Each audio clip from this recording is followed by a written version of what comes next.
Hola chicos, ¿cómo están? Buena, profe.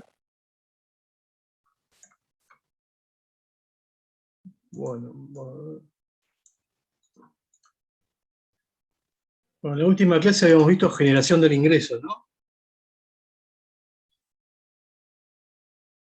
Bueno, básicamente era un tema bastante sencillo, si bien es un poco complejo, ¿no? El tema de la definición, que por ahí es muy larga, el excedente bruto de explotación. Luego el tema no es muy complejo, no tenemos mucha matemática, acá es sumar y restar.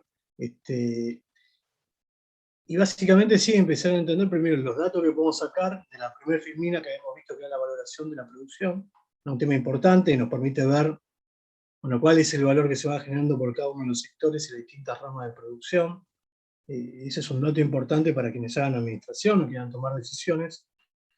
Y luego viene toda la otra parte, que es la generación del ingreso, que está más relacionada a una visión de política económica, ¿no? Cómo se distribuye la renta que se genera en la economía. Para el parcial, bueno, la pregunta es, bueno, ¿puedo dar un ejercicio práctico? Sí. ¿Qué tanto podemos complicar ese ejercicio práctico? Bueno, lo que puedo pedirle es, por ahí, darle algún dato del PIB y de los impuestos para pedirle que me calculen el valor agregado a precios básicos. Esa puede ser una, si quieren anótenlo, ¿no? Hagan ese ejercicio de cómo voy del PIB al valor agregado a precios básicos. Y luego lo que les puedo también dar algunos datos y pedirles es, eh, a partir de los distintos componentes que vimos, es decir, el excedente bruto de explotación, del ingreso mixto, darle esos dos datos y darle el dato del valor agregado a precios básicos y que me calculen el componente que falta, o al revés, darles varios componentes, ¿no? Varios datos y pedirle que me calculen el valor agregado a precios básicos. Pero acá básicamente lo que nos interesa es eso, ¿no? Del PIB al valor agregado a precios básicos, o sea, vamos del valor de la producción al valor agregado, y después de abajo, ¿no? Desde los distintos componentes del valor agregado a precios básicos, cómo subo para llegar al valor agregado a precios básicos, y de ahí cómo subo al valor bruto de la producción, ¿no? Entonces no hay mucho para complicar, digamos. Tienen que entender, no les voy a pedir la definición exacta que me den de excedente bruto de explotación, pero sí tienen que entender cada uno de los conceptos que están jugando. Por ahí les puedo hacer alguna pregunta, no sé, relacionado así, el ingreso mixto, no sé, si el ingreso mixto, por ejemplo, toma en cuenta la ganancia de las empresas, o los ingresos provenientes de sociedades. Entonces, bueno, ahí puedo alguna definición preguntarles, ¿no? Pero no la definición de teórica en sí, sino alguna cosa puntual, que sea importante, ¿no? Y la verdad que no hay mucho para preguntarle, digamos, lo que tienen que entender básicamente es eso, ¿no? Cómo llevo el valor bruto de la producción al valor agregado a precios básicos y luego los distintos componentes que tengo. Lo que nos faltaba ver de ahí era la filmina de ahorro nacional, ingreso nacional, que ya estaba publicada.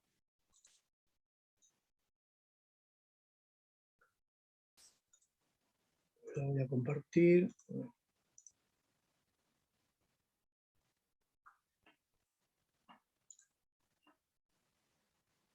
Bueno, acá van a tener, en esta parte tienen la filmina, y tienen también publicado el informe del INDEC, que después lo vamos a ver. Bueno, toda esta parte sí es muy de las cuentas nacionales, o sea, es una mirada que nos interesa más que nada a los economistas, porque ustedes están acá en la administración, no son contadores, tienen que saber cada uno de los conceptos, ¿no? Para entender, o cuando leen una nota en un diario, pero en sí no van a estar seguramente trabajando con esto, ¿no? En cambio, con lo del valor, la valoración de la producción sí es un tema importante. Es más, creo que es sumamente aprovechable, que todavía la gente por ahí no, los profesionales no lo usan demasiado, ¿no? Pero es un tema importante. En cambio, esto ya es un poco más teórico. Y en este tema, en vez de tomarlo del libro, que me parece por ahí muy aburrido, yo les diría que lo estudien directamente acá de la Filmina y del informe del INDEC, donde van a tener la parte más teórica, ¿no? Para que sea, me parece que es más fácil de memorizar o de entender qué es lo que está pasando, mirando el esquema este de sumas y restas para llegar a determinado concepto. En cambio, si se van al libro, me parece como que me pierdo en teoría y no entiendo muy bien qué es lo que está pasando, ¿no? Entonces, bueno, acá de dónde partimos? Partimos del PBI, del Producto Bruto Interno, ¿no?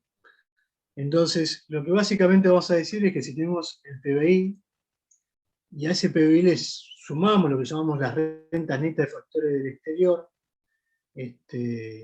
acá lo que tenemos que tener en cuenta es que estas rentas netas de factores del exterior tienen en cuenta utilidades, dividendos y salarios que se están cobrando, ¿no? Los signos positivos van a corresponder a las rentas de inversión por cobrar, en negativo acá van a ir neteando las rentas de inversión por pagar, no sé si tengo dividendo que estoy pagando afuera, y van a sumar la remuneración de empleados, ¿no? Entonces, en este componente, lo que vamos a encontrar es que, por ejemplo, personas que están trabajando afuera, que hacen trabajo para una empresa afuera y que están cobrando sus salarios, se los envían, va a entrar dentro de esta cuentita, ¿no? Esta cuentita viene dentro de la balanza de pago, de donde se toma el dato, y va a estar sumándose acá, ¿no? Y por otro lado vamos a estar sumando como las utilidades. Bueno, ¿qué son utilidades y dividendos? Bueno, lo que percibimos de alguna manera ganancias por algún activo financiero, ¿no? Una renta. Entonces, si una empresa emitió un título de deuda y ese título lo compró una empresa al exterior, bueno, le tiene que pagar los dividendos que se está generando, ¿no? Ya sea por la acción o por la obligación negociable que está pagando. Entonces, todo eso va a entrar dentro de este concepto que son las rentas netas de factores del exterior. Si al ingreso bruto le sumo estas rentas netas, llegamos a lo que se llama como ingreso nacional bruto a precios del mercado, ¿no? Ese es un concepto teórico importante. Así que bueno, esa es nuestra primera parada. Si a ese ingreso nacional bruto a precios de mercado le sumamos las transferencias corrientes netas del exterior, ¿qué quiero decir neto? De vuelta lo mismo, ¿no?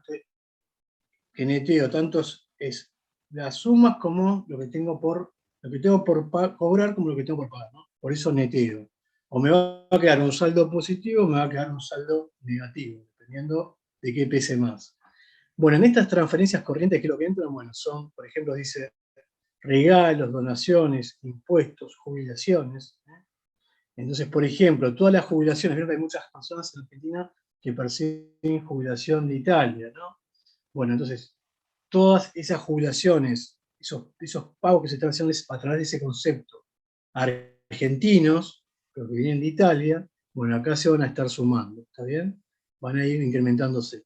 La Argentina no paga prácticamente jubilaciones fuera, de pagar alguna pensión o algún juicio que habrá tenido con alguien y que en su momento lo reclamó y ahora está viviendo afuera y le están pagando. Entonces, ese diferencial entre las jubilaciones que se perciben de afuera y las que salen, seguramente va a tener un saldo positivo, ¿no? Pero bueno, todo eso lo tenemos que hacer con los regalos, las donaciones y los impuestos. Entonces, esas son las transferencias corrientes netas. ¿Está bien? Recuerden que transferencia, entendemos por transferencias, aquel giro de dinero que se hace sin ninguna contraprestación, sin pedir ninguna contraprestación, ¿no? Por eso que entran las jubilaciones, impuestos, donaciones y regalos.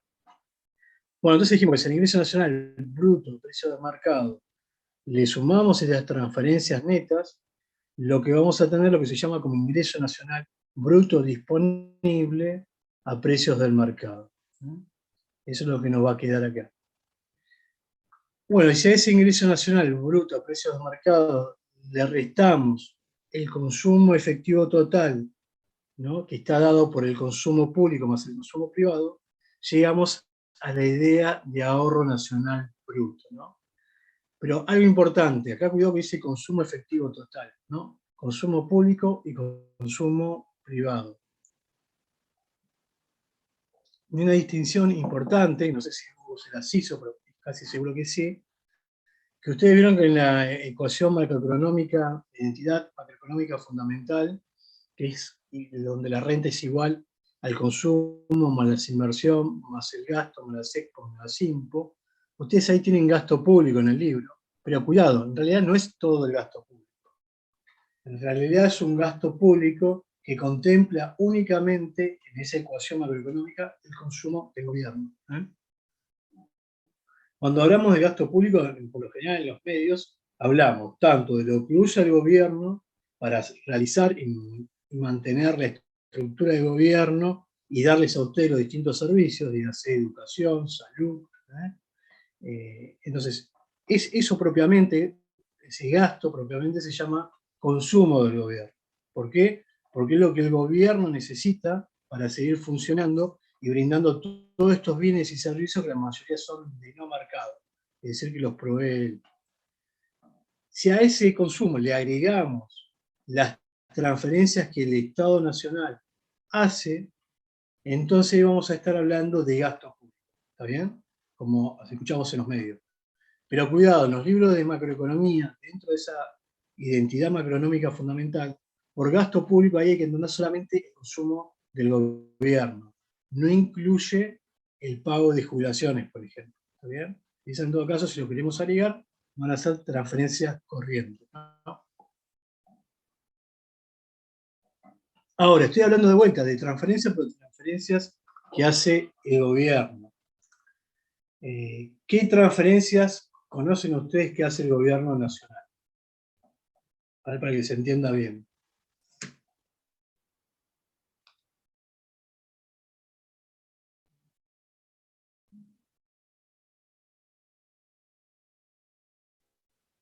¿Para pagar alguna deuda? Pero si paga una deuda es porque recibió algo y está debiendo. Y las transferencias, ¿te acordás que había dicho que son giro de dinero donde el gobierno no ¿Algún tiene juicio? La asignación universal por hijo, por ejemplo, o El IFE. claro, IFE, muy bien. ¿Y todo eso qué son, digamos? es dinero que sale del Estado hacia la gente sin algo en contrapartida, digamos. Exacto. Ahí Denise vi que mandó en el chat subsidios, ¿no? Entonces de alguna manera esos son subsidios sociales, ¿no? Te están nombrando el IFE, algunos programas referidos a los que son los planes sociales, ¿no? Bueno, entonces son transferencias. ¿Qué otras transferencias más conocen además de los subsidios sociales? Al transporte, por ejemplo, al transporte público, Al transporte público. ¿Por qué el transporte público? y que el Estado le puede dar dinero a por ejemplo, no sé, una empresa de trenes, se me ocurre, para que esa empresa opere y tenga el boleto a un determinado valor,